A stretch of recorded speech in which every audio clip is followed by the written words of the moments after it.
let me tell you in a few minutes how with a little bit of thinking, logic, and common sense on your part, you can save $100,000 on a Veloce 600 airplane. And the way that works is there are some people who are saying, you know, I want to wait until this guy here is actually flying and ready to go and proves the numbers, and then I'll buy. Well, let me show you how a little bit of logic, thinking, and common sense on your part can help you save 100K, because when it's flying, the prices are going to go up 100K. So if you look at this plane, you see what?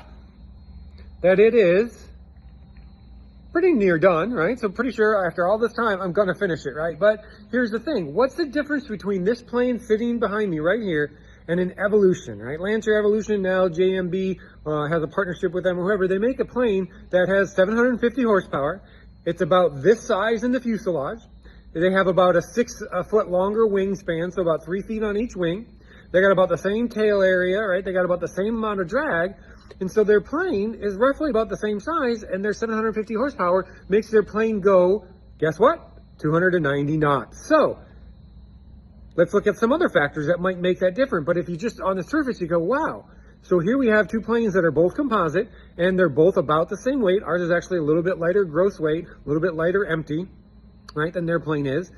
We have a little bit more wetted area than they do with the two wings and not the two wings are actually less wetted area, but the two engines on the wings, right? And so we have about the same type of material, the same number of layups roughly, right? So we have all these things that are very similar to an Evolution. And so if you look at all the Evolution's numbers, it's going to be very easy to figure out how the 600 numbers are actually going to perform all by yourself without me telling you, with a little bit of thought, logic, common sense. And now you realize, wow, these numbers are going to be what Jamie's saying they are going to be, because the Evolution's already doing very similar numbers.